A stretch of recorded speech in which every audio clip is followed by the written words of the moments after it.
Assalamualaikum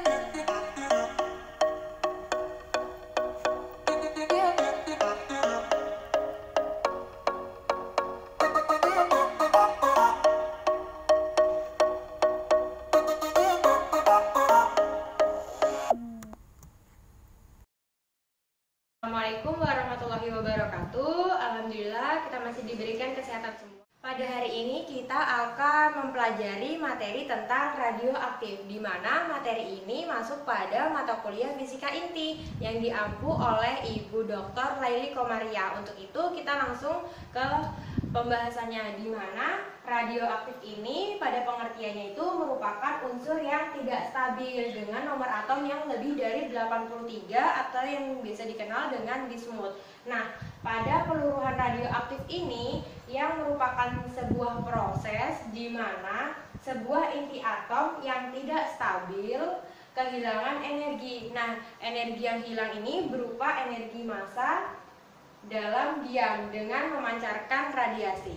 Dari pengertian materi radioaktif ini, apabila kita gambarkan dalam bentuk grafik eksponensial peluruhan radioaktif, maka akan terbentuk grafik seperti berikut. Di dalam sumbu X ini merupakan jumlah atomnya, dan dalam sumbu Y ini merupakan waktu, di mana pada saat atom ini meluruh, dia benar-benar tidak habis gitu, sehingga pada grafiknya dia tidak mencapai angka 0, melainkan hanya mendekati saja. Jadi pada saat proses peluruhan, inti atom ini tidak benar-benar habis gitu, melainkan ada sedikit sisa. Oleh karena itu grafik yang terbentuk seperti berikut. Selanjutnya, jumlah inti atom untuk meluruh setiap saatnya itu bergantung pada jumlah inti induknya atau ibuannya gitu kan, untuk selang waktu peluruhan, sehingga memenuhi persamaan N sama dengan N0 E dipangkatkan negatif delta dikalikan T, atau persamaan ini juga sama dengan kecepatan peluruhan atau yang dilambangkan dengan huruf R sama dengan R0 dikali E pangkat negatif lambda dikali dengan T. Dari rumusan berikut, apabila pada aktivitas unsur radioaktif ini didapatkan rumus R sama dengan negatif delta N per delta T, ingat tanda negatif di sini ini agar nantinya itu hasilnya itu bernilai positif, maka ditambahkan tanda negatif di depannya. Nah, apabila N-nya ini kita masukkan menjadi N sama dengan N0 E pangkat negatif lambda dikali T, maka didapatkan hasil seperti berikut. Kemudian hasil ini kita turunkan, maka didapatkan negatif buka kurung lambda dikali N0 E pangkat negatif lambda T. Kemudian negatif kali negatif menghasilkan positif lambda dikali N0 E pangkat negatif lambda per T. Nah, N0 ini sendiri sama dengan N. Kita kembalikan lagi, maka rumusan ini dapat kita tulis kembali menjadi R sama dengan lambda dikali dengan N.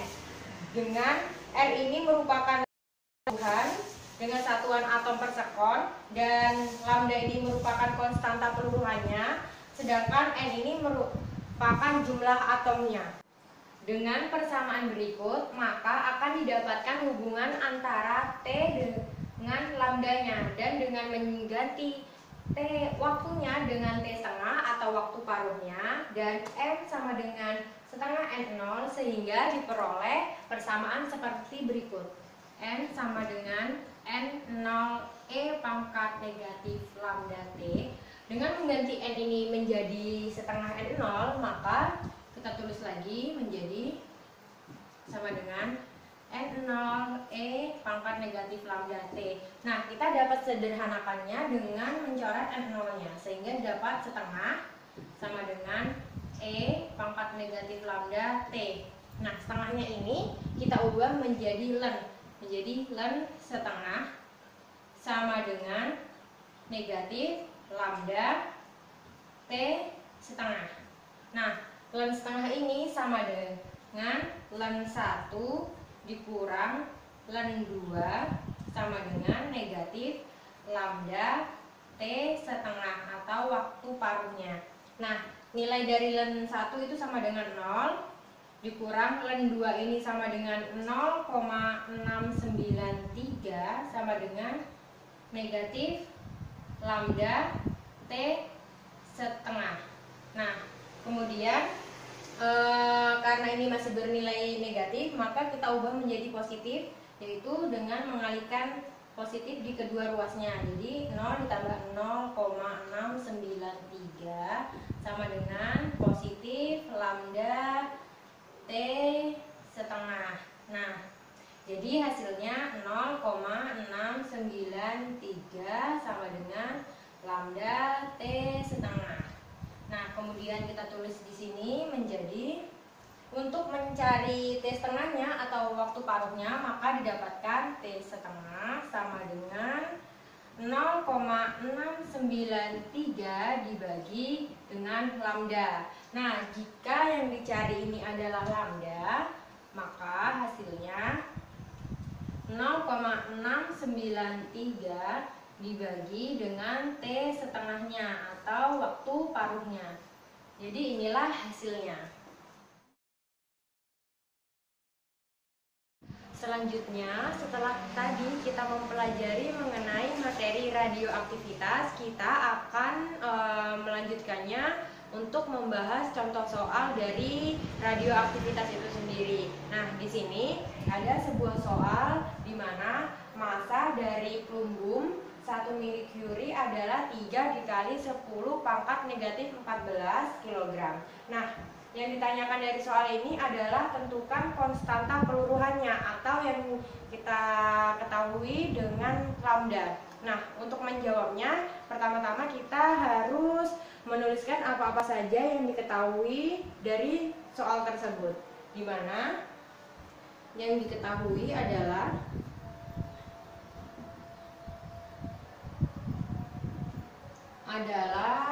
nomor massa dari plumbum yaitu 214.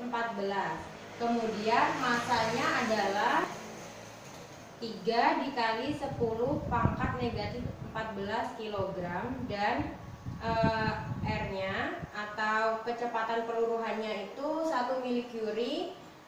Nah, 1 mili Curie ini setara dengan 10 pangkat negatif 3 Curie atau setara juga dengan 3,7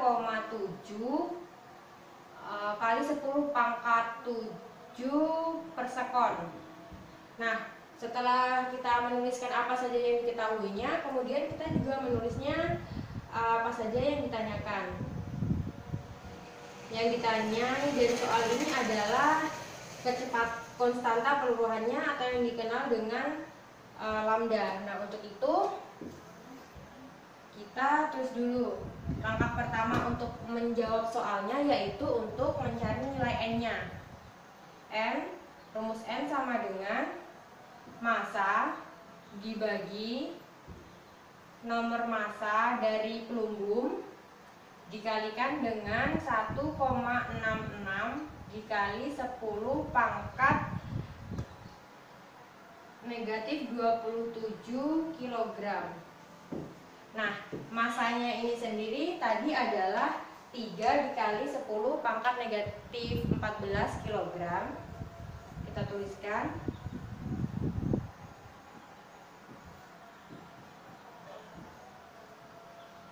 Kemudian nomor masanya dari plumbum yaitu 214 yang dikalikan 1,66 dikali 10 pangkat negatif 27 kg. Coret-coret, maka hasilnya adalah 8,44 atom. Karena N ini satuannya adalah atom. Kemudian yang kedua adalah untuk mencari konstanta peluruhannya, maka rumusnya itu adalah R sama dengan lambda dikali dengan N. Karena yang dicari adalah lambdanya, maka lambda sama dengan R dibagi dengan N. Nah, R-nya itu sendiri adalah 3,7 kali 10 pangkat 7 per sekon.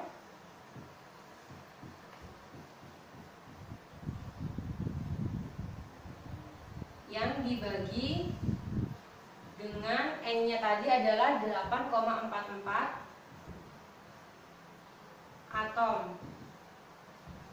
Maka didapatkan hasil 4,38 kali 10 pangkat -4 per sekon. Nah, inilah